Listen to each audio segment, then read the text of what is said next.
Halo, selamat malam Sobat TikTok. Kembali bertemu dengan saya Dr. Rinaldo Alexander, spesialis penyakit dalam. Malam hari ini topik yang saya akan persilahkan untuk teman-teman semua kalau ada yang mau bertanya adalah soal putar penyakit infeksi ya, khususnya ya. Tapi kalau misalnya ada yang punya keluhan demam ya atau lagi nggak enak badan, curiga infeksi juga boleh bertanya di forum malam ini ya. Saya persilahkan. Jadi sambil menunggu ada yang gabung ya, saya mau announce sekali lagi malam ini topiknya adalah tentang pertanyaan tentang demam ya, dan juga ya penyakit infeksi. Misalnya lagi ada yang dirawat, diagnosanya infeksi atau yang sedang sakit, bingung sama obatnya, misalnya mau konfirmasi atau mau tanya-tanya gitu ya, dipersilakan untuk menanyakan seputar masalah demam ya. Kalau misalnya ada keluhan demam atau keluhan terkait demam. Jadi sambil menunggu ada yang bertanya, saya mau kasih pendahuluan dulu ya. Apa sih yang disebut demam ya? Demam itu adalah peningkatan suhu tubuh di mana suhu tubuh normal itu rata-rata 35 setengah ya sampai 37 sih biasanya ya. Kalau misalnya antara 37 sampai 37 setengah itu biasanya pasien bahasanya udah nyebutnya tuh meriang, sumeng-sumeng ya. Kalau kita sebutnya mulai-mulai ke arah demam subfebris, tapi belum demam ya. Tapi definisi demam itu adalah 37,5 derajat ke atas. Nah, kalau misalnya yang demam sangat tinggi atau hiperpireksia yang sangat mengkhawatirkan tubuh ya, itu kalau suhunya 40 derajat ke atas. Karena kalau suhu tubuh lebih dari 40 derajat itu sangat berpotensi untuk mengganggu metabolisme ya. Jadi fungsi kerja organ juga jadi terganggu ya, terus juga untuk pengaturan metabolisme juga terganggu, bisa menimbulkan gangguan dalam tubuh. Penyebab demam itu macam-macam sekali. Memang paling yang sering adalah penyebabnya infeksi. Nah, infeksi sendiri definisinya adalah masuknya mikroorganisme, ya kuman, bisa apapun ya. Jadi kalau kita bicara mikroorganisme itu bisa mulai dari virus, bakteri, jamur, parasit. Parasit itu contohnya cacing ya gitu ya, salah satu contohnya ya. Atau misalnya kayak amuba itu masuknya ke parasit ya, jenis mikroorganismenya. Yaitu masuknya mikroorganisme ke dalam tubuh, itu yang disebut dengan infeksi. Kenapa bisa terjadi demam pada pasien yang mengalami infeksi? Karena itu merupakan salah satu mekanisme tubuh ya untuk ngasih tahu bahwa sedang terjadi perlawanan dari sel-sel kekebalan tubuh kita. Kalau bicara soal kekebalan tubuh itu sangat kompleks ya, mulai dari sel darah putih ya, sel darah putih sendiri juga dia tentaranya ada macam-macam ya. Ya ibarat kayak TNI misalnya, TNI kan ada angkatan darat, laut, udara, terus nanti ada juga ABRI misalnya ya, polisi, polantas. Nah itu sama, sel darah putih kita juga mirip seperti itu ya, dia seperti sebuah korps besar ya yang tugasnya itu untuk menangkal infeksi, menangkal kuman. Nanti dia ada banyak subdivisi, banyak jenisnya, ada neutrofil, limfosit, basofil, eosinofil gitu ya. Nah ini saya kasih tahu secara garis besar saja. Nanti kalau misalnya teman-teman periksa darah lengkap tuh biasanya ya, darah lengkap itu kan ada hemoglobin, terus hematokrit, leukosit, trombosit. Nanti leukosit nanti ada dibagi-bagi lagi. Basofil, monosit itu biasanya meningkat pada infeksi yang relatif umum ya, entah virus, entah bakteri, itu semua bisa meningkat. Tapi kalau mau lebih spesifik ke bakteri biasanya neutrofilnya tinggi ya gitu ya. Meskipun ada beberapa virus yang juga bisa menyebabkan neutrofil tinggi. Contohnya COVID ya. Ini saya singgung sedikit COVID. Jadi COVID itu salah satu petunjuknya adalah kalau kita dilihat di darah lengkapnya ya. Nanti kalau dilihat sel darah putihnya itu leukositnya dia entah normal atau rendah, seringnya seperti itu ya. Pernah sih dapat pasien COVID leukositnya sedikit meningkat, tapi itu rada jarang. Biasanya rata-rata jumlah leukosit atau sel darah putihnya itu normal atau justru rendah. Dan kalau dilihat pembagian tentaranya ya, jenis-jenis sel darah putihnya, dia dominan neutrofilnya tinggi. Jadi neutrofil normal itu 50 sampai 75 kalau saya nggak salah, atau sampai 70 kalau saya nggak salah ingat ya. Jadi dia ada peningkatan neutrofil. Sama kalau dilihat yang jenis limfosit, itu limfositnya menjadi rendah. Jadi ada ketimpangan antara rasio neutrofil dan limfosit itu. Kita makin curiga ke COVID kalau gejalanya cocok sama gambaran darah lengkapnya seperti itu. Apalagi kalau misalnya ada sesek terus ronsennya khas gitu ya. Nah beda lagi kalau misalnya bakteri selain neutrofilnya dia dominan, jumlah sel darah putihnya tuh meningkat juga. Jadi leukositnya meningkat. Nah, jumlah leukosit normal itu 5.000 sampai 10.000 gitu ya. Nah kemudian penyebab demam kalau misalnya virus ya, contoh apa yang virus yang sekarang lagi banyak, demam berdarah deh ya. Ini kan lagi masih musim juga ya demam berdarah karena kadang-kadang hujan-hujan, saya pun juga masih ada merawat pasien demam berdarah gitu ya. Nah kalau demam berdarah itu khasnya dia leukositnya rendah gitu ya, tapi diikuti juga oleh trombosit yang turunnya drastis. Di antara semua virus-virus yang ada di Indonesia yang saya tahu sampai saat ini, yang membuat trombosit paling rendah turunnya itu memang demam berdarah. Nah, tapi virus yang lain bisa nggak bikin trombosit rendah? Bisa, termasuk COVID gitu ya.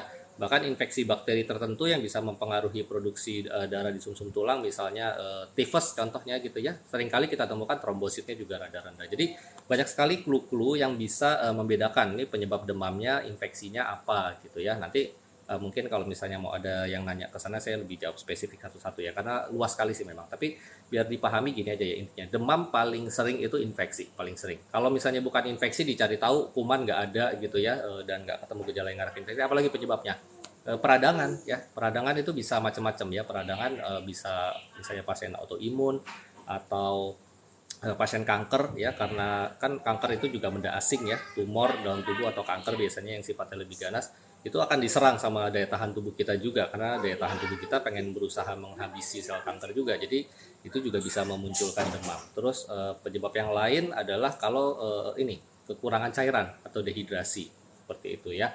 Jadi banyak sekali ya memang penyebab-penyebab demam ya. Bahkan kalau misalnya kita simpulkan infeksi pun mencari sebab ini infeksinya yang mana juga susah-susah gampang tuh, belum tentu ya, belum tentu kita bisa langsung menyimpulkan dari sekali pertemuan.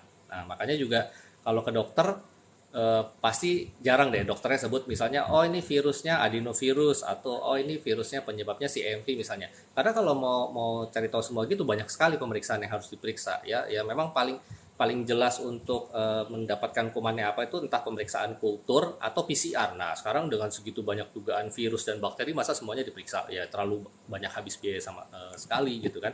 Jadi memang nggak pasti eh, bisa disimpulkan ini apa. Tapi dari gejala sama dari hasil pemeriksaan darah lengkap standar biasanya kita udah lebih bisa bedakan ini ke arah virus atau bakteri. Itu dulu sih bagian besarnya ya. Nah kalau jamur gimana? Infeksi jamur bisa juga bikin demam ya. Tapi infeksi jamur pada orang yang sehat yang tidak punya penurunan daya tahan tubuh biasanya jarang terjadi. Jadi infeksi jamur kita paling curiga atau lebih curiga kalau memang ada apa namanya, ada penurunan daya tahan tubuh ya, entah pasiennya ini memang punya penyakit yang menyerang sistem kekebalan tubuh misalnya pasien HIV atau pasien yang terkena infeksi yang menyebabkan daya tahan tubuhnya jelek, contoh TBC ya, atau misalnya pasien diabetes ya. Diabetes itu sakit gula darah, kalau tidak terkontrol gulanya tinggi terus itu juga pertahanan tubuh jadi lebih lemah, gampang kena infeksi ya. Makanya pasien TBC itu banyak yang ada infeksi jamur ya, atau terkena TBC juga atau infeksi paru yang lain gitu ya. Oke, ini saya lihat sepertinya sih sudah mulai ada pertanyaan. Sepintas itu dulu ya tentang demam. Nanti kalau yang ketinggalan dari awal, mohon maaf putus-putus Pak Dokter. Sorry, ini masih putus-putus nggak ya? Apakah masih putus-putus? Sebelum saya jawab pertanyaan, mungkin ada teman-teman yang bisa bantu kasih tahu di komen apakah suara saya terdengar jelas atau masih putus-putus. Tidak putus-putus ya. Oke, baik. Saya lanjutkan. Eh, jadi ini saya coba urut aja deh ya. Saya coba urut. Memang topik malam ini agak agak mungkin jarang kali ya yang mau nanya gitu ya tentang infeksi. Meskipun sebenarnya kasusnya lagi banyak ya. Jadi saat ini tuh COVID ya jujur aja di praktek sehari-hari memang sudah berapa lama ya saya nggak ketemu pasien COVID ya, udah cukup lama kok, dan itu sangat menggembirakan sekali meskipun ya kita tetap dituntut prokesnya masih ketat ya, namanya juga kerja di rumah sakit gitu. Tapi kalau untuk temuan COVID kalau rumah sakit kan sekarang karena statusnya masih pandemi, semua pasien yang mau masuk rawat kan di swab screening ya, antigen itu dapat fasilitas dari rumah sakit digratiskan biasanya. Nah, itu sampai saat ini sih belum ada yang terdeteksi lagi entah pasiennya maupun penunggu pasiennya gitu, biasanya boleh satu orang. Ya saya cukup lega sih ya gitu ya, belum ketemu COVID lagi, dan sekarang lagi banyak infeksi yang lain macam-macam deh ya, mulai dari demam berdarah, flu-flu biasa ya, tifus juga lagi munculan ya. Jadi mungkin kalau ada yang mau bertanya soal gejala demam yang dirasakan silahkan saja di forum ini ya. Tapi sementara saya coba jawab urut saja ya, dengan tetap mengutamakan pertanyaan tentang infeksi ya. Ini pertanyaan pertama, dok apa bedanya aritmia dan hipertensi? Gampangnya gini, aritmia itu detak jantung tidak teratur, normalnya itu detak jantung kan dek dek dek dek dek dek gitu ya. Nah, kalau aritmia itu dia bisa lambat ya, tapi intinya nggak teratur. Contoh begini, kalau lambat tapi tidak teratur, dek dek dek dek dek. Ada tuh yang seperti itu. Tapi lebih sering memang aritmia cepat sih. Makanya keluhan pasiennya bilangnya saya berdebar dok nggak enak ya. Kalau cepat itu bisa deg deg deg deg deg deg deg deg deg deg deg gitu ya. Nah itu dan dideteksinya selain dari pemeriksaan fisik, dokternya pakai stetoskop sama raba nadi biasanya detak jantungnya nggak teratur, sama nanti dikonfirmasi jenis aritmianya atau irama yang nggak normal itu lewat pemeriksaan rekam jantung alias EKG itu yang ditempel banyak tuh ya sampai di tangan-tangan segala ya. Kalau hipertensi itu tekanan darah tinggi ya, jadi bedakan antara detak jantung yang tidak teratur sama tekanan di pembuluh darah yang tinggi yang diukur pakai ini alat pengukur tekanan darah atau sphygmomanometer gitu ya. Bedanya di situ ya. Lanjut dulu. Dok, kaki jempol saya sudah 1 tahun selalu nyeri karena dulu terkena benda keras. Nah, ini kalau karena trauma ya, biasanya jarang sih bertahan sampai selama ini nyerinya. Ya, trauma tuh tadi benturan, cedera gitu ya. Kalau sampai 1 tahun seperti ini, kalau memang karena trauma kemungkinan besar ada sesuatu tuh, entah mungkin ada retak yang nggak ketahuan atau gimana. Kalau belum pernah di ronsen aja saran saya. Ya, tapi kalau lihat dari lokasinya ini jempol ya, jempol nyeri salah satu yang paling sering juga asam urat. Nah, coba deh ya, coba periksakan ke dokter. Sebenarnya kalau misalnya nyeri karena asam urat itu cukup khas biasanya di sini nih, anggap nih jempol kaki gitu ya. Ini bengkak, merah ya, sakit sekali gitu ya. Meskipun memang yang tidak khas dari pernyataan ini adalah selalu nyeri. Nah, kalau asam urat itu nyerinya tidak terus-terusan ya. Dia biasanya muncul dengan cepat ya, terus sakit kira-kira 1 sampai 2 hari, habis itu pelan-pelan mereda. Jadi kayak sakit mendadak cepat gitu, tapi sampai nggak bisa jalan. Nah, ini kalau memang selalu nyeri tiap hari, ya kemungkinan besar bukan asam urat sih ya. Kalau misalnya mau dihubungkan sama riwayat cederanya, coba ronsen deh, apa jangan-jangan ada spur atau klasifikasi gitu ya, mungkin dokter ortopedi yang lebih ngerti ya. Lanjut dulu. Memang ada riwayat asam urat, ya bisa saja, cuman nanti memang tetap harus dilihat dulu struktur kakinya yang terkena itu ya, karena ada khasnya gitu ya. Lanjut dulu, kenapa booster diizinkan untuk Delta dan Omicron padahal vaksinnya dibuat dari Alpha, beda generasi kan? Oh, jadi begini, struktur vaksin itu kan dikembangkan berdasarkan ya macam-macam ya. Kalau misalnya vaksinnya yang virus inaktif ya kayak Sinovac, itu dia nggak ada dalamnya gitu. Kalau misalnya vaksinnya mRNA kayak Pfizer atau Moderna, itu kan dia dari mRNA. Nah, makanya sebenarnya Pfizer sama mRNA itu digadang-gadang sebagai untuk masa depan. Kalau misalnya virusnya berubah-ubah terus, ya itu kan nanti gampang tinggal diubah sedikit juga di struktur vaksinnya, menyesuaikan gitu sama yang jenis varian yang barunya gitu ya. Nah, kalau tapi sebenarnya bukan berarti Sinovac atau vaksin yang inaktif itu nggak bagus, karena sebenarnya dia ya struktur dasar COVID kan ada ya, ibarat tuh ya kayak orang lah ya, orang mutasi itu yang mukanya bisa beda-beda gitu, tapi kan tetap strukturnya, jantungnya satu ya kan, ginjalnya dua, ususnya ya seperti itu, secara struktur umumnya sama gitu. Makanya tetap ya, meskipun mungkin efektivitasnya menurun ya karena wajahnya udah beda dibanding yang varian awal-awal, tetap ada efektif ya, minimal untuk mencegah supaya jangan ada gejala berat gitu loh ya, dan tetap antibodinya terbentuk kok. Jadi kalau kalau soal vaksin sampai saat ini semua ahli bilang ya tetap sepakat, apapun vaksinnya vaksin ya, tetap akan ada perlindungan kok. Dan sangat kentara banget ya kalau saya boleh bicara dari pengalaman pribadi, waktu Delta gelombang 1 tahun lalu ya, hampir 1 tahun yang lalu kan, dekat-dekat Lebaran juga kalau nggak salah, itu aduh sedih banget ya, banyak sekali yang belum divaksin tuh meninggal, yang mana melonjaknya cepat sekali, rumah sakit belum siap, kapasitas ICU segala macam, banyak pasien yang meninggal di UGD, bahkan nggak dapat perawatan yang layak gitu ya karena oksigen habis. Oh, itu kan kacau balau banget. Begitu udah setelah Delta menurun kan, vaksin digencarin tuh ya, karena pemerintah takut ada gelombang seperti itu lagi, digencarin, makin banyak yang divaksin ya. Nah, gelombang Omicron yang Januari kemarin banyak juga memang meningkat cepat juga ya, hampir tiap hari ada kunjungan ke UGD gitu, tapi rata-rata ringan gitu ya, rata-rata ringan ya. Yang saya masih rawat itu yang entah yang tua sekali ya dan banyak komorbid ya, meskipun sudah divaksin gitu ya, tapi dia tua banget sama udah ada komorbid, atau yang relatif belum tua-tua banget tapi belum vaksin. Nah, kalau yang masih muda terus divaksin, nggak ada tuh yang dirawat. Ya, itu at least pengalaman pribadi saya. Saya nggak tahu kalau dokter-dokter lain ya di tempat yang lain gitu ya. Jadi kalau menurut saya ini bedanya kentara banget sih, efek vaksin sama enggak. Jadi vaksin ya, itu sangat melindungi kok. Lanjut dulu.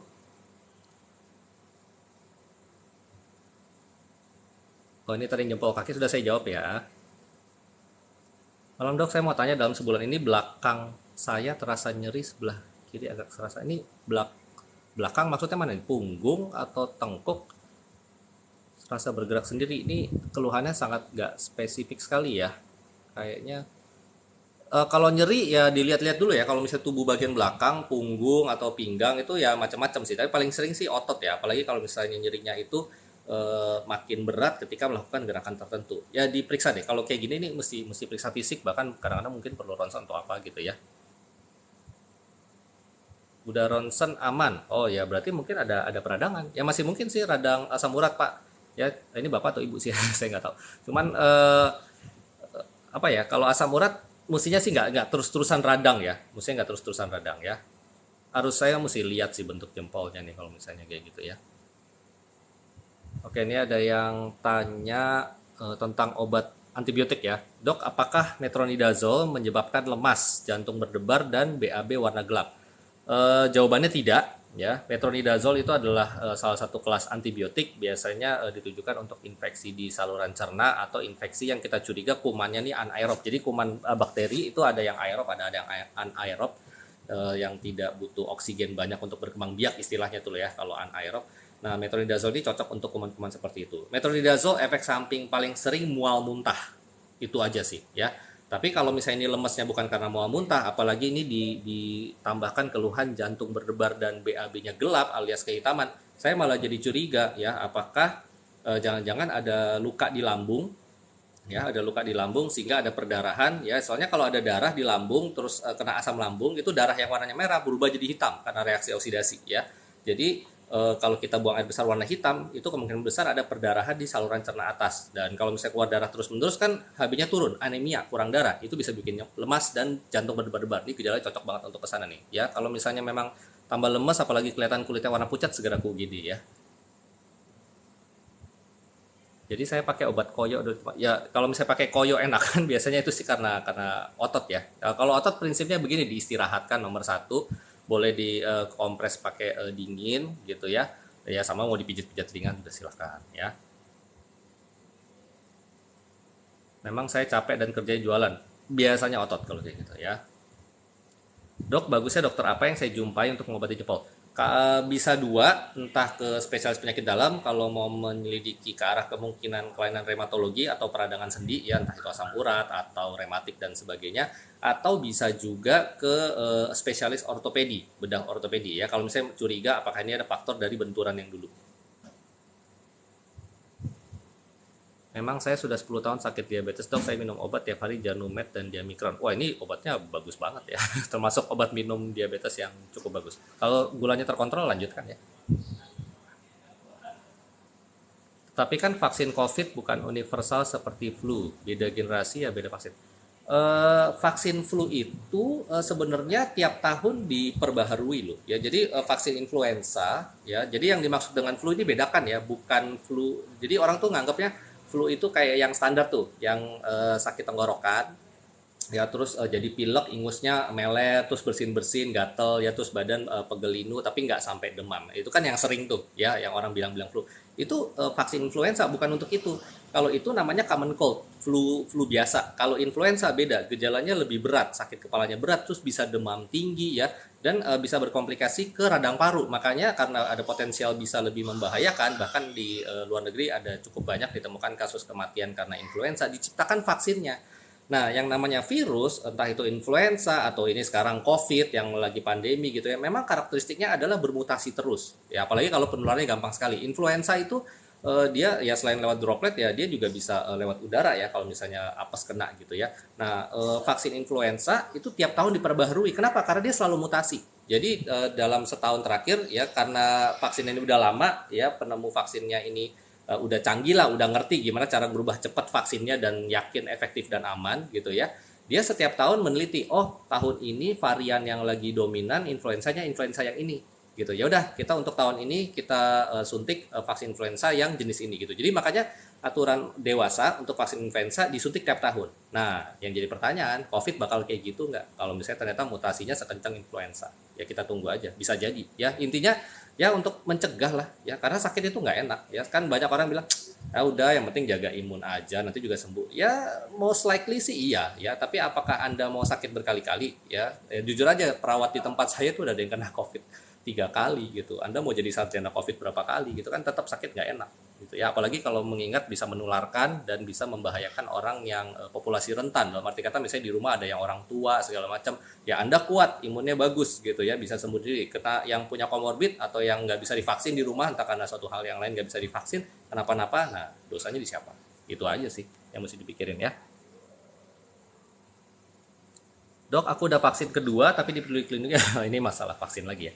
Oke, jadi kalau terkait administratif ini biasanya karena penginputannya belum masuk benar gitu ya. Ini belum lama kejadian sama istri saya ya, yang vaksin boosternya belum muncul-muncul sertifikatnya. Saya hubungi tempat vaksinnya lagi, di cross check ulang ya, terus kayaknya ada kesalahan penginputan, terus diinput ulang langsung kok keluar sertifikatnya begitu diinput ulang. Jadi kalau bisa hubungi tempat vaksinnya segera hubungi aja ya. Karena sebenarnya sistemnya udah cukup bagus kok. Asal nginputnya benar itu sertifikat akan otomatis kecetak. Karena kan sertifikatnya digital, nggak susah itu ya. Malam dokter. Malam juga ini dokter juga kayaknya ya. Malam ya teman sejawat. Vaksin 1 dan 2 saya pakai Sinovac, terus Februari kemarin saya kena Omicron. Boosternya boleh kapan dan pakai apa? Booster kalau Sinovac sih boleh pakai apa aja ya gitu ya, dan rata-rata sih setengah dosis aja ya. Salah satu yang efikasinya di atas kertas statistik ya, bagus banget itu kalau booster pakai AstraZeneca setengah dosis gitu ya. Kemudian boosternya boleh kapan? Kalau sekarang kayaknya booster boleh 3 bulan ya, kalau nggak salah ya. Kalau nggak salah boleh 3 bulan, tapi ya 6 bulan juga boleh ya, karena udah divaksin terus kena COVID ya, sebenarnya itu antibodinya kan tinggi ya. Tapi jangan lebih dari 6 bulan berbooster, itu udah turun antibodinya. Salam sejawat juga ya. Dok, saya vaksin kedua baru bulan ini. Kapan bisa untuk vaksin booster? Setahu saya aturan terakhir masih 6 bulan ya semenjak vaksin yang kedua, kecuali kalau misalnya lansia ya kalau nggak salah ya, boleh boleh 3 bulan atau bahkan 1 bulan kalau yang populasi rentan kalau nggak salah ya. Dok, kalau kram kaki saat tidur normal normal nggak sih? Soalnya saya dari kecil suka tiba-tiba kram begitu. Hmm, ini kayaknya agak di luar kompetensi saya ya sebenarnya ya. Ya kram, ya kram itu kan gejala ya, itu tidak normal ya. Coba diperiksain aja deh, coba ke dokter ortopedi mungkin gitu ya. Vaksin pertama kedua aku Sinopharm, apakah vaksin booster harus sama dengan vaksin 1 dan kedua? Sebenarnya prinsip booster ya, prinsip booster itu boleh vaksin homolog, bisa boleh juga vaksin heterolog. Dalam arti kata mau vaksin yang sama boleh, vaksin yang berbeda jenis juga boleh. Dua-duanya sama-sama meningkat kok antibodinya gitu ya. Jadi terserah aja, cuman kan kita harus mengikuti regulasi pemerintah karena mengingat ketersediaan stok vaksin satu sama pemerataan jumlah orang yang sudah tervaksin ya, makanya itu diatur gitu. Kalau enggak nanti tidak tercapai tuh keadilan merata ya. Ikutin aja ya, jadi yang penting datang aja. Kalau misalnya udah dapat tiket boosternya nanti akan disesuaikan sama tempat vaksinnya, sebenarnya nggak ada masalah kok. Kayak Sinovac kan bisa macam-macam tuh, jadi AstraZeneca, Moderna, Pfizer plus Sinovac lagi semua boleh ya. Dok, apakah kena tipes bisa nurunin trombosit? Bisa, tadi saya udah sempat bahas di awal ya. Jadi tipes itu karena dia infeksinya, reaksinya, peradangannya bisa mempengaruhi produksi trombosit di sumsum tulang. Dan dia juga apa namanya, ketika bersirkulasi itu kumannya ya di mekanisme infeksinya itu memang bisa nurunin trombosit. Bisa, tapi trombositnya turunnya biasanya nggak terlalu parah kayak demam berdarah. Ya jarang yang sampai di bawah 100.000. Biasanya 110, 120 gitu tuh. Tapi bisa ya. Dok, semisal dahak berwarna merah tapi pas cek dahak negatif TB itu berarti kenapa ya? Ini mengingatkan saya ya. Saya tuh dulu sempat terpikir mau bikin topik ini untuk di video TikTok. Nanti saya secara spesial akan bikin tentang ini ya. Apakah pasien bisa dibilang TBC tapi diperiksa dahaknya nggak ada? Nah, ya karena justru malah seringnya ini. Ya ini spoiler dulu ya. Jadi justru misalnya 10 orang ya, kalau misalnya paru-parunya dibedah itu sebenarnya ada gitu kuman TBC-nya dan dia sebenarnya sakit. Tapi kalau disuruh periksa dahak, ambil dahak ya, yang dapat kuman TB-nya itu cuma 4 dari 10. Jadi memang rata-rata tuh seringnya nggak dapat ya. Makanya kalau misalnya alur diagnosisnya itu kalau misalnya gejalanya cocok banget sama kayak TBC ya, terus udah diobatin antibiotik yang bukan TBC 2 minggu nggak ada perubahan, ya, itu kita obatin TBC. Kita anggap klasifikasi, bahkan sudah ada istilah diagnosisnya adalah TBC paru tapi dahak negatif, itu ada ya. Dan memang justru malah lebih seringnya kayak gitu. Nanti saya bikin video khusus ya. Itu makasih mengingatkan saya ya. Dokter, itu yang di belakang emang koleksinya? Iya betul ya, ini koleksi semenjak pandemi. Karena nggak bisa liburan, nggak kemana-mana, jadi supaya nggak stres. Dok, BAB-nya susah solusinya, dok. Pertama-lama di kamar mandi keluar hanya sedikit-sedikit. Konstipasi ya. Prinsipnya begini, evaluasi dulu diet Anda. Kalau misalnya masih kurang serat ya, misalnya jarang makan sayur atau buah, terus minum air putihnya kurang bergerak ya. Orang yang jarang bergerak, nggak olahraga, banyak diam-diam itu resiko konstipasi juga, gitu ya. Ya, atau Anda ada minum obat-obatan yang mempengaruhi saraf. Contoh yang paling sering itu misalnya obat Parkinson gitu ya. Itu bisa bikin konstipasi, sembelit. Nah, tapi kalau misalnya itu semua nggak ada dan memang ini selalu seperti itu, diet sudah tinggi serat ya, atau bahkan sudah coba kayak apa obat-obat laksatif ya yang untuk bantu BAB itu masih kadang-kadang susah, kolonoskopi deh, itu salah satu indikasi untuk dilakukan teropong saluran cerna bawah. Amit-amit ternyata misalnya ada penyempitan atau ada radang usus yang bikin jadi sembelit, atau ya paling amit-amitnya tumor atau kanker usus gitu ya. Ini bukan nakut-nakutin, tapi itu salah satu diagnosa bandingnya ya. Jadi pastikan dulu penyebab dia konstipasinya apa. Ke spesialis apa ya dok kalau rambut rontok parah, rontoknya itu dari akar? Sebenarnya saya bukan pakar rambut juga sih, cuman rambut rontok ini macam-macam ya, bisa apa namanya, ada kelainan di kulit kepala, jadi bisa saja ke dokter kulit, atau kelainan dari autoimun ya, gejala yang non spesifik ya, misalnya kayak pasien lupus gitu ya, itu ke dokter penyakit dalam gitu ya. Atau apa ya, pasien-pasien yang kurang mikronutrien tuh ya biasanya setahu saya, jadi kurang vitamin E misalnya, atau saya lupa mikronutrien apa, zinc atau apa gitu ya. Kalau misalnya terlalu diet ketat gitu ya itu bisa juga ya. Jadi kalau misalnya badan gak ada rasa apa-apa selain rambut gampang rotok, coba ke dokter kulit dulu saran saya. Tapi kalau misalnya badan juga ada gejala yang lain, boleh ke dokter penyakit dalam. Dok, kalau tangan kebas itu kenapa ya? Terlalu banyak main HP. Bisa saja ya. Jadi kalau kebas, jadi ini di tangan sini ini ada saraf besar ya, nervus medianus, ini gampang sekali ketekan kalau misalnya kita begini terlalu lama gitu ya. Bahkan sampai kalau misalnya ada yang kejepit gitu ya, menimbulkan peradangan, tuh ada istilahnya carpal tunnel syndrome yang menimbulkan kebas terus bahkan sampai nyeri gitu ya. Itu obatnya ya macam-macam sih, macam-macam. Nomor satu ya, kalau misalnya curiganya memang karena terlalu banyak posisi ketekukan main HP, ya dikurangi lah, ya dikurangi pencetusnya ya. Kalau soal obat saya nggak bisa, ya terserah sih, biasanya sih kita kasih obat-obat yang untuk ngatasin gangguan saraf ya, misalnya dari golongan gabapentin atau pregabalin, bisa juga dikasih vitamin-vitamin kayak macam vitamin B gitu untuk neurotropik. Tapi itu obatnya bukan obat bebas. Apotik pun biasanya nggak akan ngasih, karena itu termasuk obat keras yang harus pakai resep dokter. Terserah, boleh ke dokter umum, dokter penyakit dalam, atau ke dokter saraf ya. Dok, ciri-ciri seorang terkena TB. Ya, ini karena topiknya sebenarnya demam. Ya, ini makasih pertanyaan seputar infeksi. Jadi, kita curiga TBC karena di Indonesia juga endemis ya. Nah, tuh kalau kan COVID menuju endemi, TBC udah endemi ya, karena memang penyakitnya udah ada dari kapan-kapan gitu ya. Dan gejalanya adalah kita curiga kalau batuk berdahak lebih dari 2 minggu. Nah, tapi kan banyak juga tuh yang batuk berdahak lebih dari 2 minggu. Asma misalnya, kalau yang nggak terkontrol itu juga bisa bikin batuk lebih dari 2 minggu. Nah, apa yang bisa bikin curiga lagi ke TBC? Biasanya dia nafsu makan menurun, berat badan pelan-pelan turun ya, ada gejala non spesifik lagi, eh, pada malam-malam tuh kadang-kadang suka keringet keringet basah gitu bajunya ya, tanpa sebab yang jelas. Kemudian kalau misalnya makin parah ya, bisa timbul nyeri dada, sesak napas, atau bahkan batuk darah kalau sampai sudah terbentuk lubang atau kavitas gitu kita sebutnya dia di paru-parunya ya. Gejala umumnya kurang lebih seperti itu. Tapi pendekatan awalnya adalah ini batuk 2 minggu berdahak belum kelar-kelar. Nah, itu pasti kalau ke dokter disaranin, apalagi kalau ke vaskes pertama ya, puskesmas atau klinik-klinik BPJS yang tingkat pertama, itu pasti disuruh cek dahak dulu. Dok, saya odamun belum vaksin. Odamun ini istilah apa? Orang dengan autoimun kali ya? Belum vaksin. Pertanyaannya kenapa?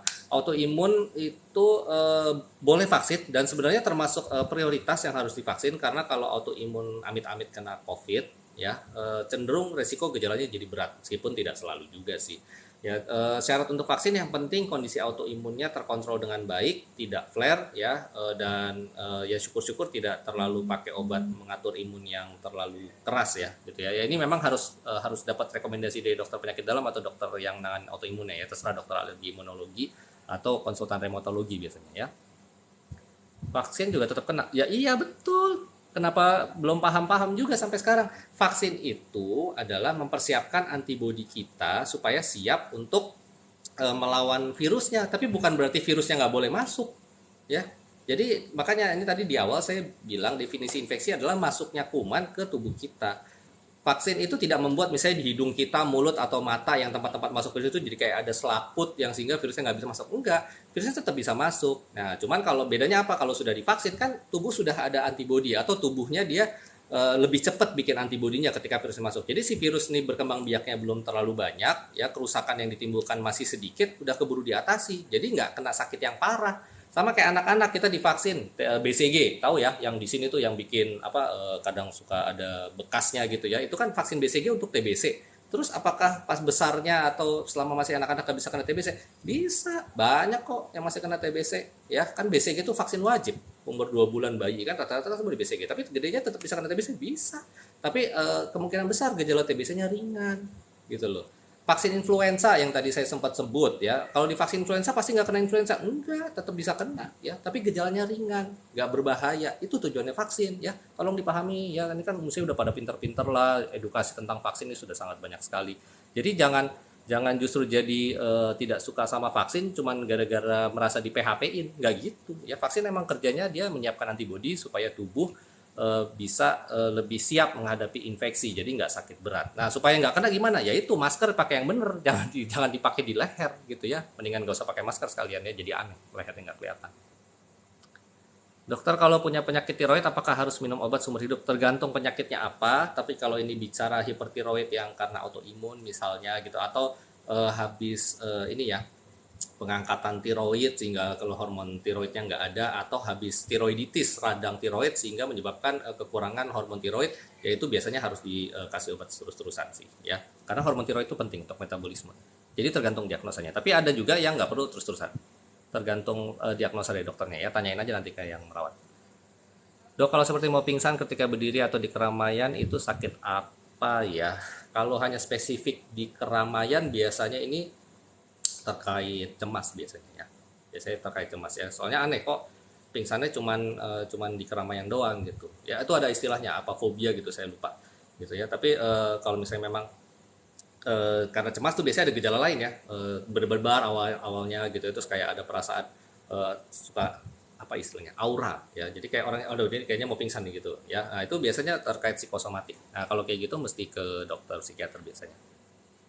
Kenapa tetap nular woi meski sudah divaksin? Ya iya, tetap ya, karena kan virusnya ada, virusnya masuk ya, dan virusnya masuk dan dia menimbulkan gejala. Ketika gejala kita batuk, kita bersin ya dalam bentuk droplet, ya dia kena ke orang lain, ya tetap bisa masuk. Makanya supaya mencegah menular itu pakai protokol kesehatan. Makanya kan yang paling bagus supaya aman dari pandemi COVID ini vaksin ya, sehingga minimal kita merasa aman gitu ya, at least ya. Oh, kalau amit-amit kecolongan nih, prokesnya bolong ya, entah satu dan lain hal, kita mudah-mudahan nggak sampai harus dirawat, nggak usah sampai masuk ICU, amit-amit banyaknya meninggal lagi kayak dulu itu ya. Dok, saya kalau habis makan terus perut kayak kembung. Kenapa dok sering kembung? Kalau kembung setelah makan, ya ini salah satu gejala dispepsia ya, ya yang orang sebut sakit mah gitu ya. Nah, cuman kalau sakit mah udah diobatin atau misalnya pola makannya sebenarnya sudah diatur, udah nggak terlalu kebanyakan gitu, udah nggak banyak lemak tapi masih kembung-kembung juga, ya coba deh diperiksa USG misalnya ya, untuk melihat ke dalam ada sesuatu yang lain nggak selain kemungkinan lambung. Atau kalau misalnya ada muncul gejala lain yang lebih mengkhawatirkan, misalnya pernah muntah-muntah hebat habis makan atau apa ya, mungkin kalau perlu di endoskopi ya, diteropong saluran cernanya. Intinya pastiin diagnosa deh, pastiin diagnosa. Gejala itu kan merupakan suatu tanda dari sebuah penyakit tertentu. Diagnosanya apa ya? Kalau misalnya obat yang beli bebas, apalagi obat mah, itu istilahnya kayak cuma nambel sementara aja. Nah, kalau misalnya diagnosanya betul, hanya mas standar saja, pakai obat bebas, terus atur makan, ya jangan makan yang pedas segala macam gitu, ya mungkin akan bisa sembuh sendiri. Tapi kalau misalnya ternyata diagnosanya salah, bukan sakit mah, tapi gejalanya mirip sakit mah, kan banyak tuh. Yang namanya juga tubuh ya, sangat kompleks. Nah, itu mesti pastiin dulu. Dok, saya belum vaksin karena gula. Saya rencana habis vaksin, tapi saya sudah pernah suntik. Oh, oke. Ya, jadi punya penyakit kronik. Ini ya sedihnya ya, masih banyak sekali yang salah persepsi. orang-orang yang punya komorbid kayak tadi tuh autoimun, terus ini sakit gula, atau misalnya dia punya penyakit apa-apalah gitu ya, atau justru usia tua, justru mereka-mereka ya, anda-anda inilah yang prioritas kalau bisa nih nomor satu duluan divaksin. Kenapa? Kalau sampai kena COVID soalnya ya, potensi yang jadi berat atau sampai harus dirawat atau amit-amit nih tidak tertolong itu adalah populasi rentan yang ini gitu loh. Jadi justru jangan menghindari vaksin, malah malah bahaya gitu ya. Yang kejadian Delta itu begini nih, salah satunya sebenarnya kan pas Delta itu apa namanya, kan sebenarnya udah ada vaksin ya, Sinovac tuh ya, yang pas awal-awal kalau nggak salah ya, itu kan sebenarnya udah ada vaksin. Jujur ya, ibu saya, mertua saya ketika gelombang Delta itu kena ya, untungnya sudah 2 kali divaksin Sinovac, padahal semua ada komorbid gitu ya, dan gejalanya hanya ringan sedang saja gitu loh, dibandingkan sama yang masih ketakutan vaksin karena punya komorbid jadi nggak divaksin gitu. Nah itu kena berat tuh, banyak yang meninggal tuh pada saat Delta gitu. Justru jangan takut, jadi syarat vaksin ini sekarang sebenarnya sangat longgar sekali ya, yang penting badan fit gitu ya. Kalau untuk diabetes ini kan karena dia punya diabetes ya yang bertanya ya, yang penting gulanya tuh nggak tinggi-tinggi banget ya, di bawah 300 ya, tidak ada gejala ya, badannya rasa sehat-sehat saja, vaksin ya, vaksin, jangan takut ya. Kenapa sih kayak ada sempat ngomong mungkin dokter tertentu masih khawatir atau apa gitu ya, pasiennya kalau divaksin kalau ada komorbid, sebenarnya alasannya bukan karena takut efek samping vaksin sih. Efek samping vaksin tuh mau orang autoimun, mau orang punya komorbid, mau orang sehat kayak saya gitu ya, atau yang nggak punya penyakit yang lain itu semua sama, reaksinya ringan sampai maksimal sedang. Reaksi yang berat ada tapi sangat jarang ya, sehingga dinyatakan aman vaksinnya. Nah, reaksi ringan sampai sedang itu apa? Nyeri di tempat penyuntikan, meriang-meriang, pusing, bahkan ada yang bilang habis divaksin lapar ya, gitu ya. Jadi lapar, jadi ngantuk. Nah, itu semua bervariasi mirip-mirip kayak gitu. Dan itu nggak bisa dipastiin ya, kalau si A divaksin Sinovac aman-aman aja, apakah si B juga aman-aman aja? Ya intinya apa yang bisa timbul, tapi itu reaksi yang wajar. Anggap saja kalau misalnya mengalami reaksi vaksin seperti itu adalah tubuh Anda sedang bikin antibodi. Kalau saya sih malah senang ya. Satu keluarga saya divaksin Sinovac tuh nggak ada yang keluhan, yang keluhan cuma saya saya doang. Sinovac 2 kali demam 1 hari ya, tapi saya anggap oh ya udah, ini berarti tubuh saya bereaksi membentuk antibodi, ya udah saya happy happy aja, bawa happy aja ya, habis itu udah enak lagi ya, cuma istirahat semalam doang. Jadi vaksin lah ya. Dulu saya pernah hipertiroid dok, kata dokternya udah sembuh. Apakah itu sembuh betulan? Tergantung diagnosanya. Kalau misalnya apa namanya, radang sementara tiroiditis gitu ya, terus fasenya sudah terlewati dan ternyata aman-aman aja, tidak perlu suplementasi atau gimana, ya itu sembuh gitu ya. Tapi kalau misalnya autoimun penyebabnya kayak Graves disease misalnya gitu ya, itu kita bilangnya remisi. Semua yang autoimun tuh istilahnya bukan sembuh tapi remisi alias tenang ya, dengan sedikit kekhawatiran amit-amit ada pencetus suatu saat bisa kambuh, mudah-mudahan sih nggak kambuh ya, makanya kita bilang dia tenang, remisi ya. Bisa tidak dok vaksin karena tangan udah 3 kali suntik? Ini maksudnya tangan 3 kali suntik tuh apa ya, coba mungkin lebih jelaskan ya, ini yang Janicol itu ya. Malam dok, selain operasi ada nggak cara lain untuk nyembuhin anak umur 10 tahun dari usus turun? Ini mesti tanyakan ke dokter bedahnya ya. Tapi prinsipnya begini, operasi itu utamanya untuk biasanya kalau ada kelainan struktur ya, karena kalau ibaratnya anatominya, strukturnya berubah, itu gimana caranya ya ngobatin pakai kimia, pakai obat-obatannya nggak bisa. Contoh gini deh, saya kecelakaan, tangan saya bengkok, tolong dok kasih obat tangannya biar lurus lagi, ya nggak bisa. Gitu loh ya. Jadi biasanya kalau misalnya memang ada kelainan struktur anatomi, ya itu harus intervensi ya, entah bedah atau manipulasi, misalnya fisioterapi atau rehab medik, lebih ke sana gitu ya. Usus turunnya nih apa nih? Ini kan istilahnya awam sekali ya. Saya kurang ngerti. Hernia mungkin ya. Biasanya tuh turun berok gitu ya. Kalau hernia operasi sih, nggak ada cara lain. Nggak bisa pakai obat karena gangguan struktur. Dok, TB laten perlu diobatin nggak? Dan apakah TB laten bisa nularin ke anak-anak? TB laten ya. Nah sekarang ini bisa didiagnosa TB laten dari mana? Kita prinsipnya kalau dewasa, kalau tidak bergejala kita tidak obatin gitu. Mungkin ini TB laten iseng aja kali ya, ada keluhan lain nggak jelas apa gitu ya. Terus diperiksa IGRA mungkin. Biasanya itu sering diperiksa IGRA, IGRA-nya positif, terus dokternya mungkin bilang ini masih mungkin TB laten gitu ya. Kalau kita sih lihat gejalanya ya. Gejalanya ada kemungkinan lain nggak selain TB laten. Kalau misalnya gejalanya ada kemungkinan lain selain TB laten, obatin dulu. Kalau misalnya masih nggak sembuh juga baru diobatin TB ya. Dok, kalau orang dengan hipertiroid belum dalam pengobatan, bisa vaksin jangan ya. Hipertiroid itu kan hormonnya meningkat, ya gejalanya tuh salah satunya suhu tubuh relatif lebih tinggi, terus jantung detaknya lebih cepat gitu ya, buang air besar juga lebih sering, bahkan bisa sampai diare, ada gemetar, tremor. Nah, kalau misalnya divaksin, nanti resiko vaksin yang tadinya mestinya reaksinya ringan-ringan aja, ya jadi misalnya karena vaksin misalnya suhunya mestinya demamnya karena reaksi vaksin mestinya cuma 37 atau 38, tapi karena punya hipertiroid nanti malah jadi 40 gitu loh ya. Jadi kalau hipertiroid dikontrol dulu ya gejalanya atau hormonnya ya. Cara menangani anak epilepsi gimana dok? Pakai obat ya. Obatnya gimana tanya dokter anak ya, saya dokter orang tua, orang dewasa maksudnya, penyakit dalam ya, saya takut salah jawab. Dok, bahas vaksin kanker serviks yang baru dong dok. Vaksin kanker serviks tidak baru, itu sudah lama sekali. Cuman sekarang baru diwajibkan. Rencana jadi wacana kan, program wajib gitu kan ya. Ini vaksin udah lama banget ya. Semua keluarga saya yang perempuan sudah divaksin kanker serviks. Bahkan istri saya sebelum menikah pun sudah saya suruh vaksin kanker serviks. Saya sendiri yang nyuntikin gitu ya. Jadi ini penting ya. Jadi kanker itu kan rata-rata susah dicegah. Itu ibarat kayak penyakit apes lah tanda kutip, orang tahu-tahu kena kanker kaget nangis gitu kan, sedih gitu ya. Nah ini kalau kita ketemu suatu kanker yang bisa dicegah supaya jangan sampai kena, ya lakukanlah pencegahan tersebut. Nah apa yang bisa dicegah setahu saya saat ini baru dua. Satu, si cervix ini alias kanker leher rahim ya, karena penyebabnya adalah infeksi virus human papillomavirus HPV. Itu virus, ada vaksinnya, vaksin dong ya, masa enggak gitu ya. Kita kan nggak pernah tahu amit-amit partner seksual kita ya ternyata punya kuman HPV. Nah, masalahnya HPV kalau di laki-laki jarang bergejala tuh. Nah, yang ketepaan apesnya si perempuannya gitu ya.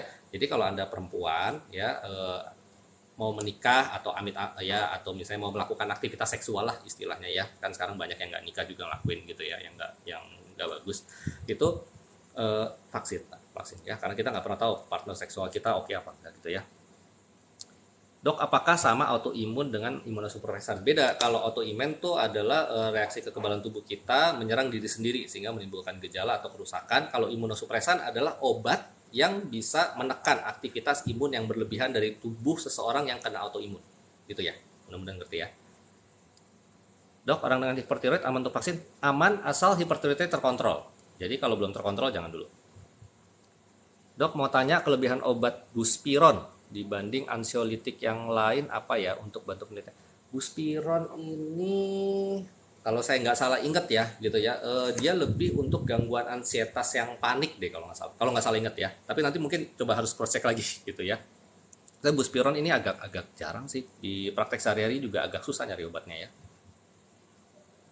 Dok, temenku vaksin 2 kali, dicek titernya cuma 60. Saya yang kena COVID tapi belum vaksin kok malah 450. Jadi titer antibody COVID tidak pernah direkomendasikan untuk dicek gitu ya. Sebenarnya gitu ya.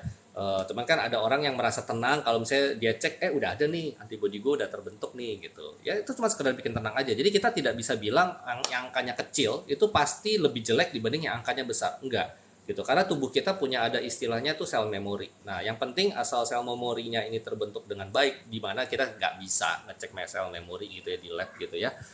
Yang penting udah ada terdeteksi titer antibodinya ya, yang penting bukan nol. Nah itu anggap udah ada sel memori. Jadi kalau udah ada sel memori tenang aja, meskipun antibodinya kecil angkanya itu akan tetap terlindungi kok, nggak ada masalah ya.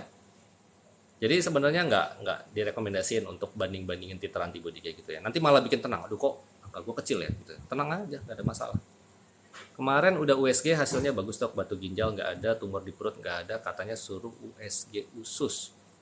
USG itu tidak bagus untuk menilai usus atau lambung. Jadi USG itu dia kan pakai gelombang suara. Gelombang suara itu nanti gambarnya bagus kalau melihat organ padat. Contoh liver, limpa, ginjal gitu ya, pankreas ya. Itu bagus, tapi kalau organ yang berongga yang banyak udaranya itu nggak terlalu bagus ya. Contohnya lambung kan ada udaranya tuh ya, usus itu kan ada udaranya, sebenarnya nggak terlalu bagus untuk melihat. Kalau mau melihat ke dalam untuk usus atau lambung, endoskopi ya, endoskopi.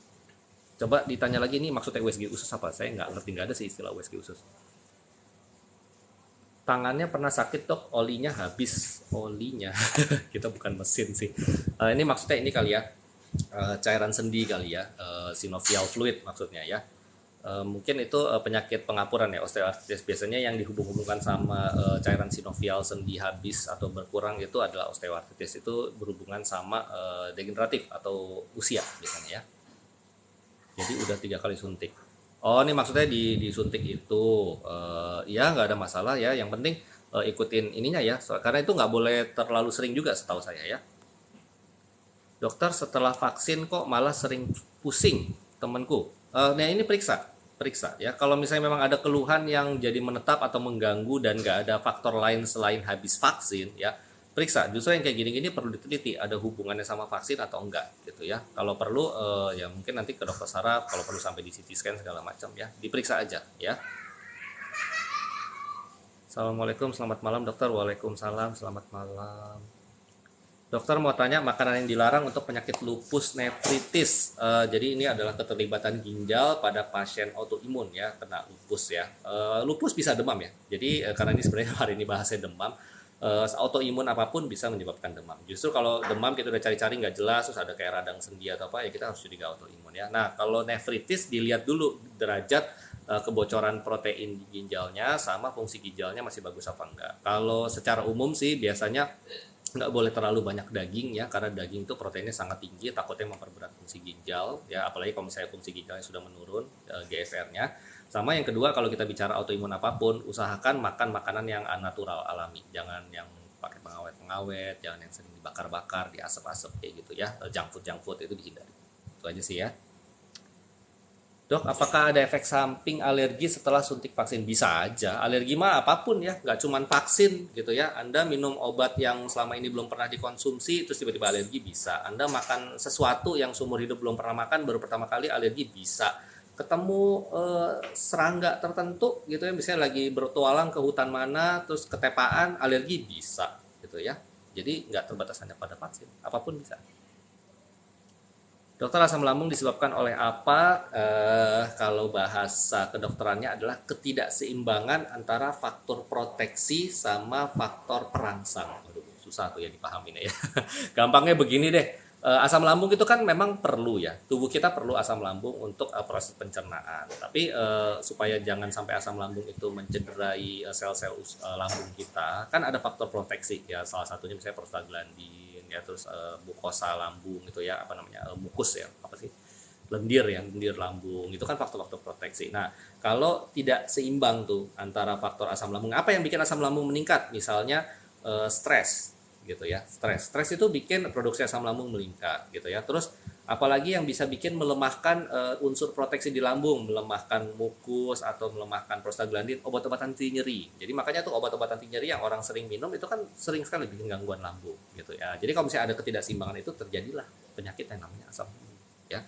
Kalau infeksi, nah ini kan bicara infeksi nih, ada nggak infeksi yang bisa ke lambung? Ada ya. Jadi lucu nih, ada satu kuman yang justru demen sama asam lambung, namanya Helicobacter pylori. Dia hidupnya memang di segmen pylorus di daerah lambung. Cara tahunya gimana? Tesnya dua, entah di biopsi lewat teropong saluran cerna, atau satu lagi kita bisa lakukan tes khusus namanya urea breath test ya. Jadi nanti pasiennya harus ada persiapan ya, biasanya nggak boleh minum obat lambung 2 minggu gitu ya. Terus nanti di tes napasnya, kalau napasnya tes ureanya positif, itu berarti ada kuman si pylori itu, karena tidak ada hal lain yang bisa menimbulkan urea pada breath test tersebut gitu ya.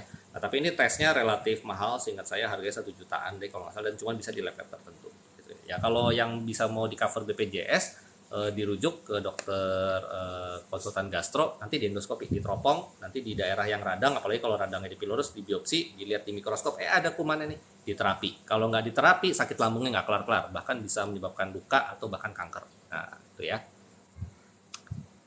Konsumsi cetirizine terus-menerus karena kaligata boleh nggak dok? Kalau kaligata tuh biduren ya, apa sih, urtikaria, biduren ya, macam-macam lah bahasanya ya. Kaligata itu ya kalau lagi kambuh boleh gitu ya. Cuman sekarang pertanyaannya, kok kaligatanya terus-terusan? Nah ini berarti ada alergen atau faktor pencetus alerginya yang terkena terus nih ya. Makanya kalau misalnya orang alergian tuh rumah nggak boleh kotor, harus sering dibersihin ya, divakum segala macam. Makanan hindari yang relatif gampang mencetuskan alergi ya, misalnya jangan sering-sering telur atau ikan laut ya, udang kayak gitu, coklat, kacang, itu kan yang sering-sering tuh bikin alergi. Nah, musi itu dicari pencetusnya apa gitu ya.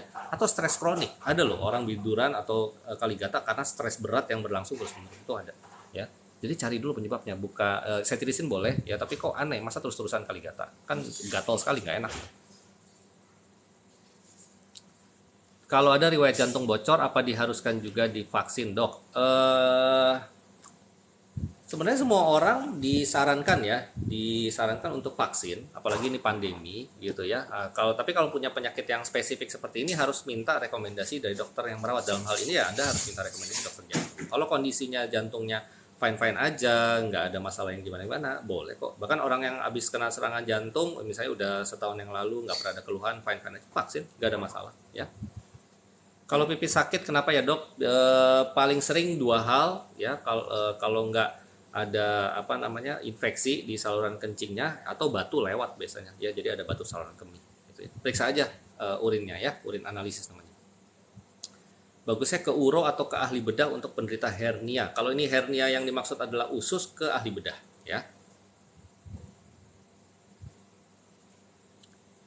Dok, izin bertanya, bagaimana cara dokter berkolaborasi dengan perawat pada saat memberikan asuhan keperawatan ke pasien? Waduh, ini pertanyaannya ini banget ya, maksudnya keseharian banget ya.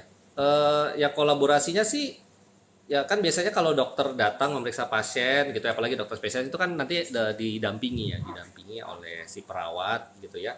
Nanti perawat biasanya dia pegang status pasiennya, dia kasih tahu ini pasien dokter yang misalnya contoh diabetes gitu ya, ada demam ya karena infeksi paru gitu ya, saat ini keluhannya masih demam segala macam gitu.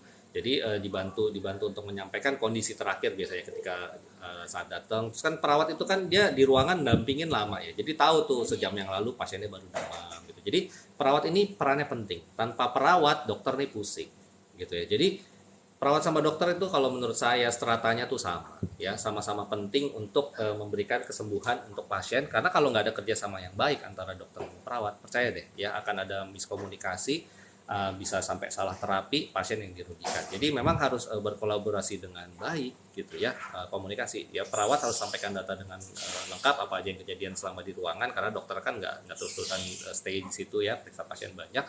Sama instruksi dari dokter ya harus dicatat dengan baik ya, kalau perlu dibaca ulang, read back, itu kan biasanya suka ada ya istilah read back gitu ya. Dok, izin konfirmasi tadi saran dokter gini, kayak gitulah biasanya udah ada kok di rumah sakit, itu aturan gitu ya. Dok, menopause biasanya terjadi pada umur berapa? Mendekati 50 tahun rata-rata orang ya, tapi ada juga yang di atas 50 tahun, tergantung. Ada beberapa faktor, salah satunya adalah kalau banyak anak ya, sering hamil gitu ya, biasanya menopause mundur. Nah, tapi kalau nggak punya anak, menopause lebih cepat. Karena menopause itu ya intinya cadangan sel telurnya habis kan. Nah, jadi kalau misalnya hamil itu kan sel telurnya nggak ada yang keluar tuh, ketunda tuh hamil kan 9 bulan. Makanya kalau anaknya 9 bulan ketunda-tunda, menopause mundur. Tapi kalau sama sekali nggak punya anak, dia haidnya terus, ya sel telur keluar, cepat habis cadangan sel telurnya, lebih cepat menopause. Dok, saya pernah timbul benjolan di PD apa nih, menjelang tanggal haid. PD itu apa? Tapi setelah haid berangsur kecil, apa ini hanya gangguan? Bisa saja sih ya, ini mesti tanya dokter kandungan ya, ini saya tidak kompeten di bidang ini ya. Dok, kalau asam lambung konsumsi madu herbal itu udah sorry, saya agak seret dikit dari tadi ngomong, saya minum sebentar, maaf.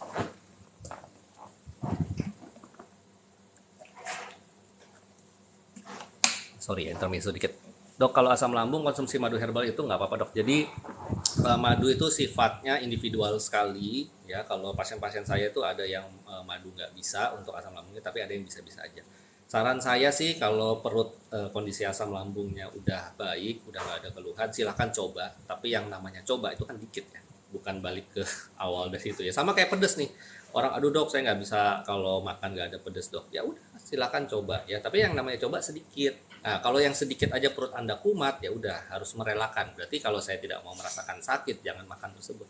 Sama dengan yang ditanyakan mau madu herbal, madu apa, ya silakan aja, coba aja dulu ya. Kalau aman-aman aja ya udah, berarti perut Anda bisa terima ya. Kalau demam minum paracetamol sama vitamin D3 3000 bagus kan?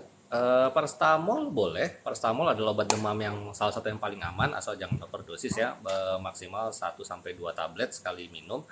Yang jadi pertanyaan, vitamin D-nya buat apa? Gitu ya. Kalau Anda tidak ada data kekurangan vitamin D, terus tidak ada penyakit-penyakit tertentu yang menyebabkan kekurangan vitamin D, sebenarnya tidak perlu-perlu banget sih ya. Dok, kalau infeksi paru itu gejalanya apa, terus penanganannya gimana? Infeksi paru gejala klasiknya atau kalau diagnosa dokter ya tulisannya pneumonia ya.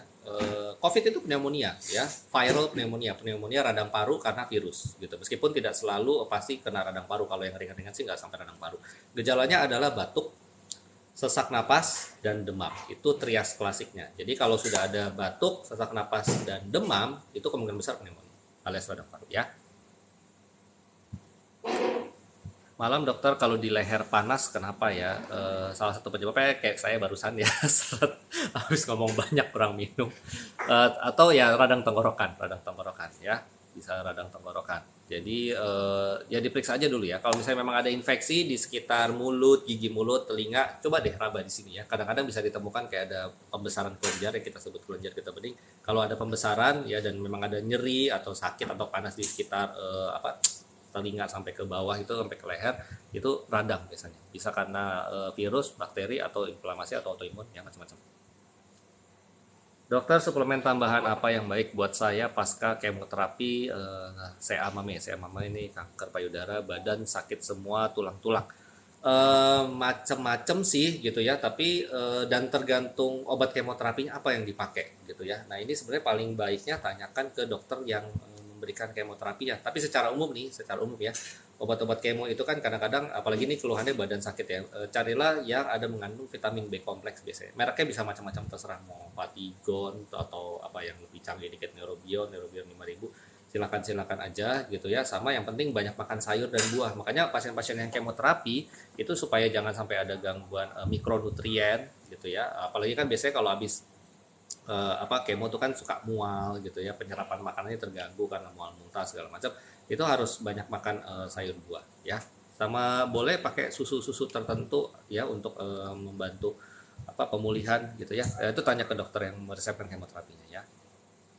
Kalau demam sering disuruh dokter 3 kali paracetamol 500 mg, tapi pernah disuruh 4 jam sekali. Yang benar yang mana dok? Jadi paracetamol ini dia masa paruhnya ya, half life. Jadi obat itu berapa kali boleh dikasih dalam sehari itu berdasarkan masa paruh. Kalau misalnya paracetamol itu memang paling cepat 4 jam ya, paling lama-lamanya 8 jam. Jadi mau dikasih 6 kali sehari alias per 4 jam itu boleh ya, tapi itu paling cepatnya jedanya. Atau mau dibikin per 6 jam alias 4 kali sehari, atau 3 kali sehari per 8 jam yang paling lamanya itu boleh, nggak ada masalah ya. Yang penting dosis maksimalnya. Nah dosis maksimal paracetamol itu 4 gram alias 4000 mg. Kalau tabletnya 500 boleh maksimal 8 tablet sehari. Kalau lebih dari itu resiko mengganggu fungsi hati itu ya. Oke, udah sampai ke yang paling bawah, saya udah jawab semua nih ya. Oh, ini ada pertanyaan baru lagi. Malam dok, anak saya baru selesai pengobatan penyakit TB selama 6 bulan, tapi kenapa berat badannya susah naik? Wah, ini sebenarnya pertanyaan lebih cocok untuk ke dokter anak sih ya, gitu ya. Kalau memang diyakinkan TBC-nya sudah sembuh, tapi berat badannya masih belum naik, ini mesti dicari sebab yang lain sih. Ya, apakah ada gangguan hormon pertumbuhan atau gimana gitu ya. Balik ke dokter anaknya ya. Gitu ya. Mohon maaf nih, soalnya bukan kompetensi saya gitu ya. Kita nih dokter, apalagi kalau spesialis itu masing-masing udah ada kompetensinya. Kita belajarnya spesifik satu persatu daripada salah ya. Nanti saya mau praktek lagi ya. Oke, sambil menunggu ada pertanyaan lagi, ini banyak yang menarik ya. Kok nggak dijawab pertanyaan saya dokter? Pertanyaan yang mana ya? Saya tadi udah nge-scroll semua sih. Coba ditulis lagi aja ya. Tadi pertanyaan apa ini? Aldita. Coba saya scroll lagi. Masa kelewatan? Saya dari tadi soalnya jawab satu-satu kok. Coba ditulis lagi aja ya kalau misalnya memang kelewat, mohon maaf ya. Malam dokter, kalau lagi berhubungan terus rasa sakit kenapa ya? Ini juga sebenarnya di luar kompetensi saya, ini mestinya ke dokter kandungan, tapi macam-macam ya, istilahnya dyspareunia kalau nggak salah bahasa kedokterannya. Jadi nyeri pada saat berhubungan badan. Entah memang ada penyakit di seputar panggulnya, radang panggul misalnya, atau ada infeksi di sekitar liang vaginanya kalau untuk perempuannya nih misalnya gitu ya. atau ya faktor psikis ya, bisa juga gitu ya. Ke dokter kandungan aja ya kalau misalnya kayak gitu, disparunia ya. Dokter, saya GERD akut tiap hari sendawa berlebihan sampai sekarang minum obat herbal dan jaga pola makan. GERD akut tapi tiap hari. Kalau akut itu nggak tiap hari, berarti ini udah lama, udah kronik dong berarti ya. Kalau misalnya sudah diobati gitu ya, dan masih berulang terus, apalagi muncul gejala bahaya ya. Gejala bahaya dari sakit lambung itu adalah muntah-muntah yang tidak bisa dikontrol, penurunan berat badan yang progresif, atau pernah buang air besar atau muntah ya, merah kehitaman, kemudian anemia alias kurang darah gitu ya. Itu harus dilakukan teropong saluran cerna gitu ya. Nah sekarang kalau misalnya terus-terusan nggak sembuh-sembuh, ini agak aneh sih. Coba dicari dong diagnosa yang lain, apakah memang benar lambung atau enggak. Kadang bisa disuruh dokternya periksa USG misalnya gitu ya, atau CT scan perut ya. Jangan obat lambungnya terus diiniin ya. Dok, kalau infeksi paru bisa mengarah ke TB, bisa ya. Tuberkulosis ya, mikroorganismenya Mycobacterium tuberculosis itu 70% 85% kenanya ke paru, tapi 15% bisa ke semua organ tubuh. Bisa ke mata, bisa ke usus, bisa ke tulang, bisa ke otak. Bahkan saya belum lama baru selesai menangani TBC di payudara. Dia pikir awalnya tumor payudara karena ada benjolan, dioperasi, biopsi, nggak taunya kuman TBC ngumpluk, memadat, jadi tumor. Ya udah, diobatin 9 bulan, sembuh, nggak ada kambuh lagi, udah selesai. Gitu ya. Jadi salah satu kuman penyebab infeksi paru TB. Nanti saya bikin deh soal TB ya. Tadi saya udah dapat ide untuk konten karena TB ya. Mungkin besok atau minggu depan, habis lebaran. Gitu ya. Oh ini tadi yang katanya pertanyaan ke skip. Dokter, obat untuk anak umur 6 tahun apa ya dokter? Aduh, saya tadi kan udah bilang, bukannya nggak mau jawab, saya takut salah jawab. Saya ini bukan dokter anak gitu ya, banyak dosis-dosis obat untuk anak, karena anak itu berdasarkan berat badan, obatnya spesifik miligram per kilo. Itu salah satu alasan saya nggak jadi ngambil spesialisasi anak, banyak banget hafalan dosis obatnya miligram per kilonya. Gusi bengkak seperti ada nanah, waduh. Ini sampai infeksi nih berarti ya. Biasanya sih kalau masih kayak gini akan dikasih antibiotik tuh ya, antibiotik untuk anak. Untuk anak yang setahu saya sih boleh dari golongan amoxicillin gitu masih bisa gitu ya, atau clindamycin boleh nggak? Nah itu tuh saya udah rada lupa tuh ya, ilmu anak ya, udah keisi ilmu spesialisasi penyakit dalam. Ke dokter deh ya, daripada salah gitu ya, dokter anak gitu ya. Terus nanti setelah infeksinya teratasi ya, biasanya giginya kalau karena lubang itu dilakukan perawatan atau ya dicabut kalau amit-amit abses atau apa gitu ya.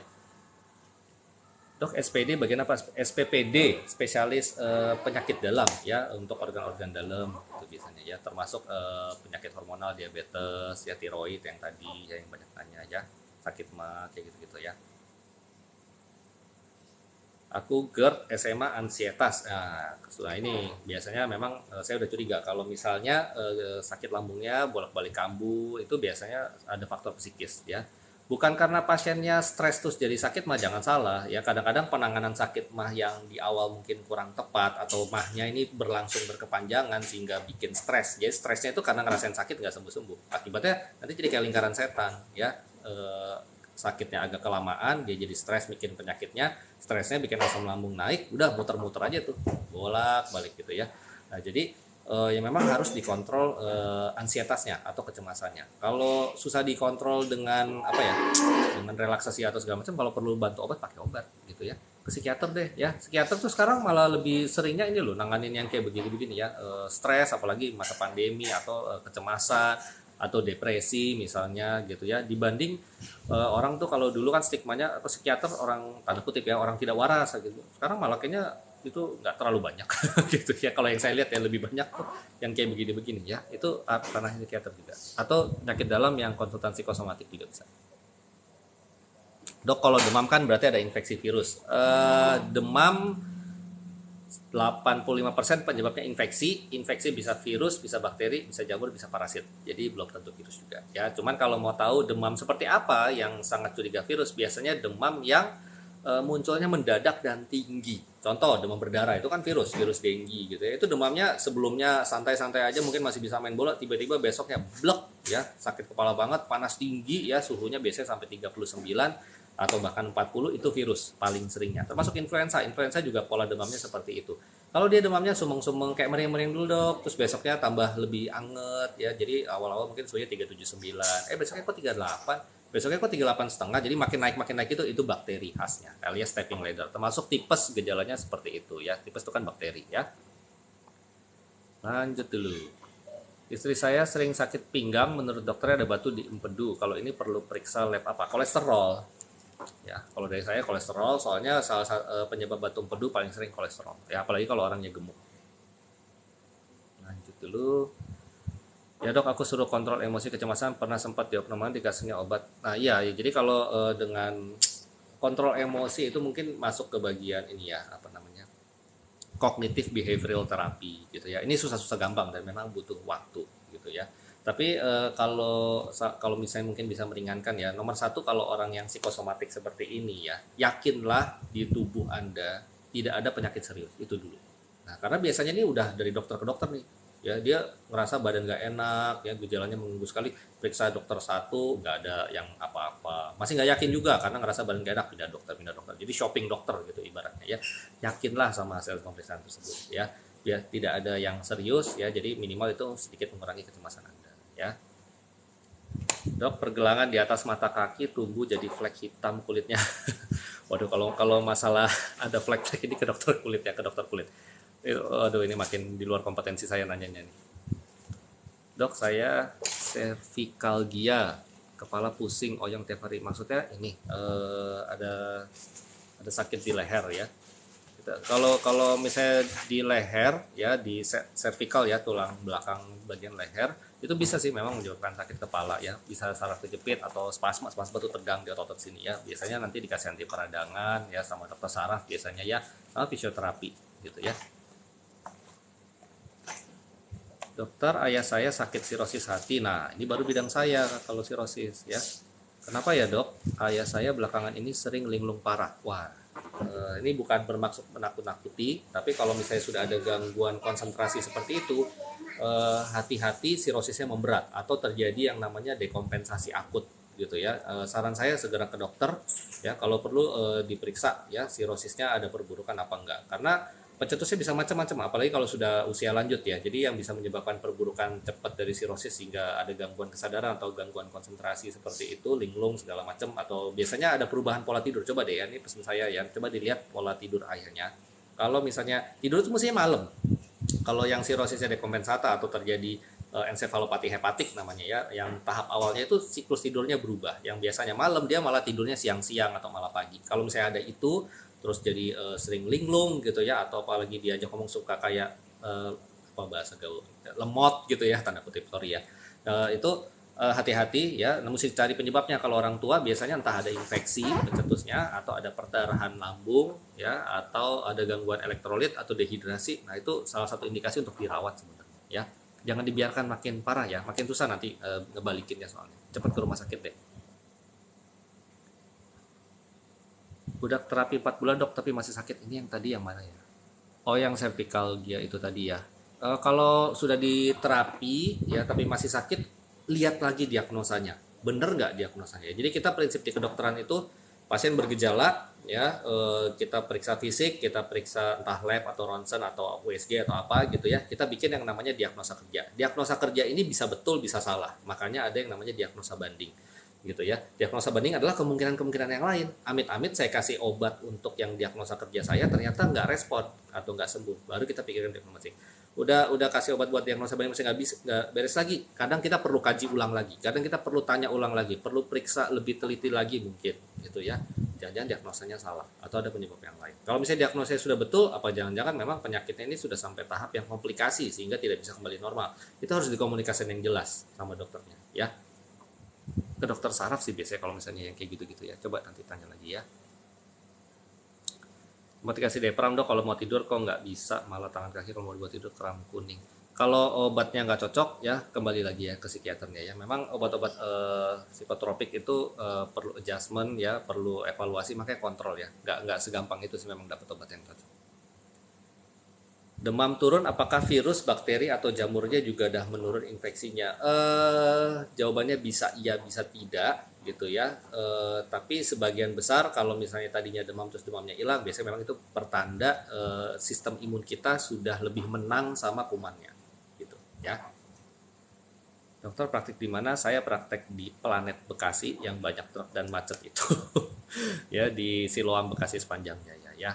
Kalau tinggalnya dekat-dekat itu silakan, kalau mau ketemu boleh datang ke RS saya, atau kalau mau konsultasi dari jauh kayak waktu kapan tuh ya pernah ada follower di Instagram konsultasi dari Surabaya itu bisa telekonsul, kan zaman sekarang canggih tuh ya, bisa pakai Zoom gitu ya. Itu boleh cari nomor telepon Siloam, daftar telekonsul, silakan.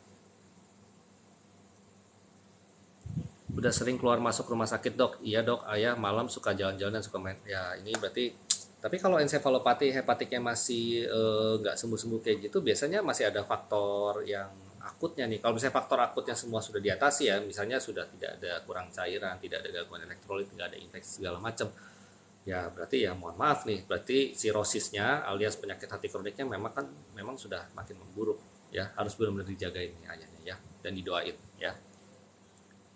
Dok, kalau yang sakit mah terus kan ada radang, dikasih obat anti radang malah mual abis minum obat. Betul ya, makanya sebenarnya ini yang jadi tanda kutip ya. Saya cukup sedih sih kalau misalnya yang datang dengan kondisi kayak begini nih, punya sakit mah tapi dia perlu dapat obat anti nyeri, tapi pakainya BPJS. Kenapa? Karena obat-obat anti nyeri yang tanda kutip ya relatif dia punya efek anti radang, tapi efek samping ke gangguan lambungnya relatif ringan. Sekarang udah nggak ada yang di cover, pusing saya makanya jadinya jadi mesti nawarin, Pak Bu ya, ini sebenarnya ada nih obat anti radang yang relatif efek samping ke lambungnya lebih ringan tapi nggak di cover, bersedia nggak beli sendiri? Kan sedih ya ngomong kayak gitu ya, maksudnya aduh ini udah bayar BPJS udah nggak pernah telat bayar tapi masih mesti beli sendiri di luar. Itu ya kenyataan pahit yang harus dihadapi gitu ya. Coba kalau misalnya memang tidak keberatan beli sendiri, silahkan cari obat radang yang lain ya, biasanya diprescripsikan Celecoxib atau Etoricoxib gitu ya. Tapi kalau mahnya berat banget, ya sebaiknya jangan dulu sih memang, karena memang bisa memberat. Makasih ya dok, sarannya semoga sehat sama-sama, semoga sehat juga. Dokter, makasih udah jawab pertanyaanku. Jadwal live tiap hari apa, jam berapa? Saya live, kalau hari pastinya belum tentu juga sih ya gitu ya, apalagi sekarang nih pembantu mudik. Saya mesti menyempatkan di antara sambil nunggu cucian baju kelar sama live gitu ya. Saya usahain seminggu dua kali sampai 3 kali deh ya. Ini saya bikin agak malam karena kan biasanya orang sholat taraweh habis buka puasa gitu ya. Tapi nanti kalau misalnya sudah lebaran mungkin saya akan lebih sore dikit ya. Jangan terlalu malam gitu ya biar nggak ganggu waktu istirahat gitu ya. Tapi kalau Senin saya jarang live deh, karena hari pertama kerja itu biasanya cukup lelah ya, cukup capek, pasien banyak. Kalau dari kemarin kayaknya pola saya yang cukup sering Selasa ya, Selasa, Kamis ya, Kamisnya kayak gini, Kamis ya, kayaknya Kamis saya cukup sering live ya. Nanti deh, entah Selasa, Kamis atau Sabtu atau Minggu gitu aja ya, entah 2 atau 3 kali ya. Baik, saya rasa sudah sampai bawah ya. Saya udah jawab semua. Mohon maaf kalau ada yang pertanyaan di luar kompetensi saya. Saya tidak bisa menjawab gitu ya, karena ya dibatasi oleh kompetensi ya tentunya ya, daripada saya salah jawab terus nanti malah salah gitu ya. Semoga yang sudah saya jawab bisa memberikan solusi pencerahan gitu ya. Tapi keterbatasan dari live kayak begini adalah saya tidak periksa Anda. Yang jadi masalah saya tidak tahu riwayat sebelumnya dengan detail apa, ada keterbatasan. Jadi kalau misalnya, apalagi kalau nggak bisa datang ke tempat praktek saya gitu ya, eh, prinsipnya adalah kalau mengganggu ya periksa ke dokter gitu ya. eh, Mudah-mudahan sih dapat solusi ya dari dokter yang diperiksanya gitu ya. Nanti kan topik-topik berikutnya, saya kepikiran mungkin paru ya. Ini tadi banyak yang ngomong soal paru ya, TBC ya gitu ya, atau tentang lambung gitu ya. Nanti saya akan coba buat konten-konten lagi ya. Saya harus nyusun supaya informasinya nih penting ya, tapi juga mungkin banyak yang nggak tahu atau selama ini tahunya salah. Saya berusaha nyari-nyari informasi yang kayak gitu-gitu tuh. Kalau ngasih tahu sesuatu yang orang udah tahu kan mubazir gitu ya. Makanya saya juga bikin konten nggak tiap hari. Ngapain saya bikin konten tapi nggak bermanfaat gitu ya.